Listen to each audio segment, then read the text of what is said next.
હાલ વરસાદની સિઝન ચાલુ છે. વરસાદની સિઝનમાં ઠેર ઠેર પાણી ભરાવાના લીધે મચ્છરનો ઉપદ્રવ ખૂબ વધી જાય છે. તેને લીધે ઘણી બધી ગંભીર બીમારીઓ પણ થાય છે, જેવી મેલેરિયા, ટાઇફોઇડ, ડેન્ગ્યુ જેવી બીમારીઓ થાય છે. તેને લીધે આપણા શરીરને ખૂબ નુકસાન થાય છે. તો ઘરમાં પડેલી જ વસ્તુમાંથી આપણે મચ્છરને ભગાવવાની એક રેમેડી તૈયાર કરવાની છે. અને આ વસ્તુ બનાવવામાં બધી જ સામગ્રી આપણા ઘરની અંદર કિચનમાં જ મળી જશે. તો ચાલો બનાવીશું. તો તેના માટે શું કરવાનું છે, આ રીતે રૂ લઈ લેવાનું છે. રૂ બધાના ઘરમાં હોય જ છે. તો આ રીતે થોડું જાજુ રૂ લેવાનું છે અને તેને આ રીતે ફેલાવી દેવાનું છે. તો હવે લેવાનો છે 1 ચમચી અજમો. આ અજમો આપણા કિચનમાં મળી જ આવે છે. અજમાની ફ્લેવર છે તે ખૂબ સ્ટ્રોંગ હોય છે અને લાંબો સમય સુધી તેની ફ્લેવર પણ રહે છે. તો હાથેથી મસળીને આ રીતે અજમાને ઉમેરી દઈશું આપણે રૂ ઉપર. હાથેથી મસળવાનું, તેને લીધે અજમામાં ફ્લેવર ખૂબ વધી જાય છે. એટલે આ રીતે હાથેથી સરસ મસળીને આ રીતે રાખી દઈશું આપણે. બીજું લેશું આપણે તેની અંદર લસણ. તો લસણની કળીને આપણે આ રીતે સરસ ગ્રેટ કરી લેવાની છે, ઝીણું ઝીણું. મેં અહીંયા છાલ ઉખાડી લીધી છે, તમે એમનેમ પણ ઘસીને ઉમેરી શકો છો. આ રીતે સરસ ઝીણું ઝીણું ગ્રેટ કરી લેવાનું છે. વરસાદી સિઝનમાં તડકો ન નીકળવાને લીધે ઘરમાં ઘણી વખત અલગ સ્મેલ આવે છે.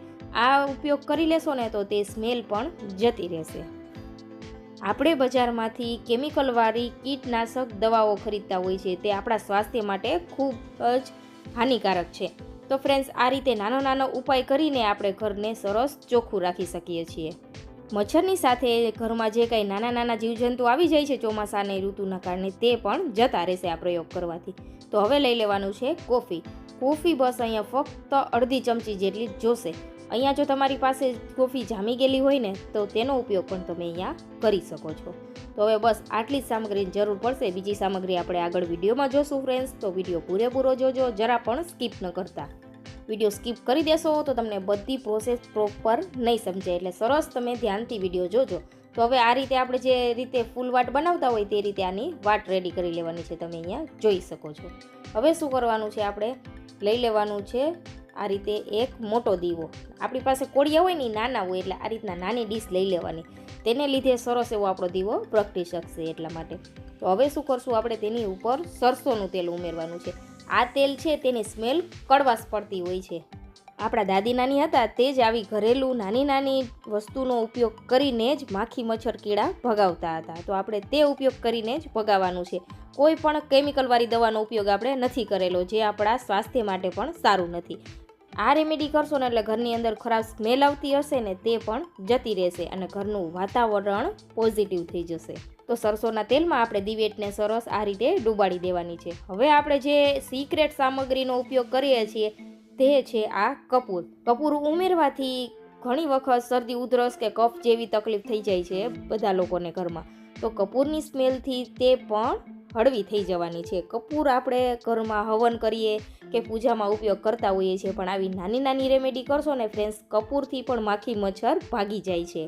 કપૂરની ખૂબ જ સ્ટ્રોંગ ફ્લેવર છે, જેને આપણે આ રીતે સરસોના તેલમાં ડૂબાડીને પ્રગટાવવાના છીએ આ દીવો. એટલે કંઈક અલગ અને સ્ટ્રોંગ ફ્લેવર આવશે અને સુગંધ પણ ખૂબ જ સરસ આવશે, આપણે જે આ સામગ્રી બધી ઉમેરેલી છે ને તેના લીધે.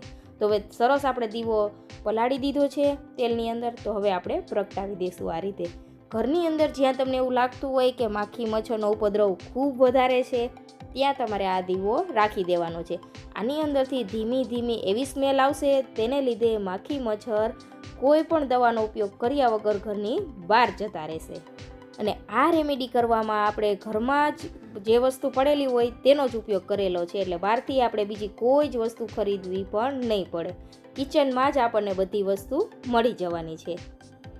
આ દીવો આપણે એવી જગ્યાએ રાખવાનો છે કે બારી દરવાજા હોય ને ત્યાં મચ્છરનો ઉપદ્રવ ખૂબ વધારે હોય છે, તે જગ્યાએથી જ મચ્છર આપણા ઘરની અંદર પ્રવેશે છે. તો અહીંયા રાખશો ને આ દીવો, એટલે બધા જ માખી મચ્છર દૂર જ થઈ જવાના છે.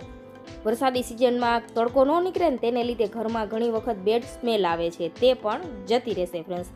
થોડી વાર માટે આ દીવો આપણે કિચનમાં પણ રાખી દેવાનો છે. તો ચોમાસાની અંદર આવો નાનો એવો પ્રયોગ કરવાથી આપણે ઘણી બધી બીમારીઓમાંથી બચી શકીએ છીએ. ડેન્ગ્યુ, મલેરિયા, ટાઇફોઇડ જેવી ચોમાસાની અંદર બીમારીઓના રાફડા ફાટી નીકળે છે. તો તે ન થાય ને આપણા ઘરમાં, તેના માટે ફ્રેન્ડ્સ આટલી વસ્તુ તો આપણે કરી જ લેવી જોઈએ. તો આ ઉપયોગ તમે જરૂરથી કરજો અને આ ટ્રીક પસંદ આવી તો